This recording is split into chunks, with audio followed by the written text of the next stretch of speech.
জীবন মানুষকে অনেক কিছু শিখিয়ে দেয়। আর এই জীবন আমাকে সত্যি অনেক কিছু শিখিয়েছে বা এখনও শেখাচ্ছে। আমার বয়সটা যত বাড়ছে না ততই যেন আমি নতুন কিছু শিখছি, নতুন কিছু অভিজ্ঞতা হচ্ছে, আমার মধ্যে ধৈর্য আসছে, আমার মধ্যে সহনশীলতা আসছে, আমার মধ্যে মানিয়ে নেওয়ার ব্যাপারটা এসেছে। আর সেই সব কিছু এসেছে কিন্তু জীবন থেকে। তো বন্ধুরা, এই কথাগুলো আমি আজ সকাল সকাল তোমাদের সাথে এই জন্যই বলছি, এই জন্যই শেয়ার করছি যে তোমরা তো আমাকে প্রতিনিয়ত দেখছো, আমার ভিডিওটা তোমরা প্রতিনিয়ত দেখে যাচ্ছ। আচ্ছা, আমার মধ্যে কি কিছু তোমরা দেখতে পাচ্ছ? আমি কিন্তু এত সহ্য শক্তি আর এত ধৈর্য আমার মধ্যে এসেছে, আমি কিন্তু নিজেও বুঝে উঠতে পারছি না। আর বন্ধুরা, এই ধৈর্য সহ্য সবই এসেছে আমার এই জীবন থেকে। সেজন্য বললাম, জীবন মানুষকে অনেক কিছুই শিখিয়ে দেয়। গুড মর্নিং বন্ধুরা, তোমরা সবাই কেমন আছো? আশা রাখছি যে যেখান থেকে আমার ভিডিওটা দেখছো তোমরা সবাই খুবই ভালো আছো। আমিও কিন্তু খুবই ভালো আছি এবং আনন্দে আছি। তো তোমরা দেখছো ক্রিয়েশন অফ ঝুমা চ্যানেলের তোমাদের সবাইকে স্বাগত জানিয়ে আমি আজকের এই ছোট্ট একটা ব্লগ তোমাদের সাথে শেয়ার করতে চলেছি। আশা করছি তোমরা ফুল ভিডিওটা দেখবে, এই আশা নিয়েই আমি কিন্তু প্রতিদিন ভিডিও করে যাই যে তোমরা আমার ভিডিওটা দেখবে।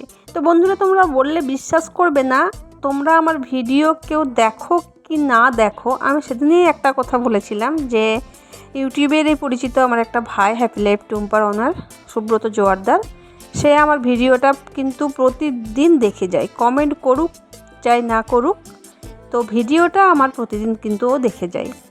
তো বললে বিশ্বাস করবে না তোমরা যে আমার কীরকম একটা হয়ে গেছে ভিডিও বানাতে বানাতে। এই যে আমার আগের চ্যানেলটা আমার ডিলিট হয়ে গেছে, তো সেই জন্য খুবই মন খারাপ আমার, ভিডিও করতে ইচ্ছেই করছিল না। কিন্তু যখন থেকে আমি এই চ্যানেলটা খুলেছি, আমি কিন্তু ভিডিওটা দিয়ে যাচ্ছি ঠিকই, একটা নেশা হয়ে গেছে ভিডিওটা। এই যে আমি তোমাদের সাথে প্রতিদিন 4 মিনিটের, 3 মিনিটের, 5 মিনিটের ভিডিও শেয়ার করছি। আচ্ছা, আমার কিন্তু কাজের ভীষণ তাড়া, কিন্তু তা সত্ত্বেও আমি কিন্তু সকালের কিছু ভিডিও, বিকেলের কিছু ভিডিও তোমাদের সাথে আমি শেয়ার করে চলেছি। আমি যেমন করে বাড়িতে থাকি, যেমন করে আমার কাজকর্ম, সেই ভিডিওগুলো তোমাদের সাথে আমি শেয়ার করতে চলেছি। তো বন্ধুরা, অনেক কষ্ট করে ভিডিও আমি বানাই প্রতিদিন। যারা ভিডিও বানায় তারা সবাই কষ্ট করে বানায়, কিন্তু আমার কষ্টটা হচ্ছে আমার সাথে ভিডিও করে দেওয়ার কেউ থাকে না, যা করব আমাকে নিজেই করতে হয়। তো সেই জন্য বন্ধুরা, তোমাদের কাছে হাত জোর করে অনুরোধ করছি, পুরো ভিডিওটা দেখো কিন্তু। তো যাই হোক, দেখো আজ অনেক বকবক করলাম, গল্প করলাম, সকালের কিছু কাজ সেরে আমি চলে এসেছিলাম আমার কাজের জায়গাতে। কিন্তু একটা ব্যাপার হয়ে গেছে, সেজন্য আমাকে বাড়ি ফিরতে হচ্ছে প্রায় 3টে থেকে 3:30টার মধ্যে আমি বাড়ি ফিরে যাচ্ছি। তো সেই রাস্তা দিয়েই যাচ্ছি, তোমাদের সাথে রাস্তাটাও শেয়ার করছি।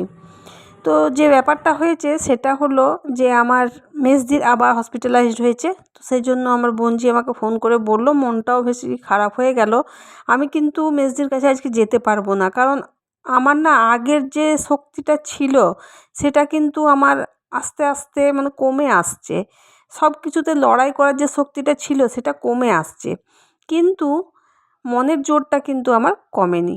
ভাবলাম একবার যে না, গিয়ে আমার দিদিকে দেখে আসি, কিন্তু না, সেটা কিন্তু আমার শরীরের দিক থেকে আমার সাথ দিল না। খুবই ক্লান্ত লাগছে শরীরটা আমার। তো যাই হোক, বাড়িতে এসেই ছেলে রেখেছিল ফ্রিজে, তো ঠান্ডা, তো সেটাই একটু খেয়ে নিলাম। আর প্রচণ্ড ঝড়ে কিছু দেখা যাচ্ছে না, কিচ্ছু না। ছেলে দেখছো মোবাইলের লাইট জ্বেলে বাড়ি দিকে গিয়েছে, একটা বালতি ঝড়ে উড়ে পড়ে গেছে, বালতিটা ভেঙে যাবে। সেজন্য বললাম যে বালতিটা একটু ওই যে রুমটার ভেতরে ঢুকিয়ে দিয়ে চলে আয়। তো সেজন্য ও গেছে, কিন্তু ভয়ও লাগছে, সামনে নিম গাছ আছে, নিম ডাল যদি পড়ে যায়। সেজন্য আমি জানলা দিক দিয়ে একটু ভিডিও করছি আর ওকে তাড়াতাড়ি আসতেও বলছি। তো বন্ধুরা, এই যে প্রতিদিন হয়েছে এক জ্বালা, সন্ধ্যের দিকে কারেন্ট চলে যাচ্ছে। তো কারেন্টটা তো চলে গিয়েছিল, তারপর তখন ছেলে বলল, মামনি আমাকে কিছু খেতে দাও। তো আমি বললাম তাহলে মালপোয়া করে দিই। ও বলল তাই দাও। যখন বানাতে এলাম তখন বলল আমি আর খাবো না মিষ্টি জিনিস, আমাকে মুড়ি দাও। তো ও মুড়ি খেয়ে নিল। আর আমি যখন বানাতে চলে এসেছি তখন তো আমাকে বানাতেই হবে। আর এই যে দেখো, আগে মা কাকিমারা যখন করতো তখন এমনিভাবেই কিন্তু একটু প্রথমেই চেষ্টা করে দেখতো, ট্রাই করে যে হচ্ছে কি না। সেজন্য আমিও সেটা একবার দেখলাম, ওদেরই টিপস মা কাকিমারি টিপস, সেটা আমি আজকে এখানে চালালাম। তো দেখলাম হ্যাঁ বেশ চলেই গেল। তো তারপরে আমি একটু একটু করে মালপোয়াগুলো বানিয়ে নিচ্ছি, আর দেখলাম খুব সুন্দর হয়েছে মালপোয়াগুলো। তো ছেলে তো খেলো না, আর তাকেই দেখলাম কারেন্ট চলে এসেছে, মানে এটা চার্জারের লাইটে হচ্ছিল, তাকে দেখলাম কারেন্ট চলে এসেছে। চলো, আমার তো হয়ে গেছে মালপোয়াটা। আজকের ভিডিওটা আমি এখানেই শেষ করছি। দেখা হচ্ছে তোমাদের সাথে অন্য আবার কোনো ভিডিওতে।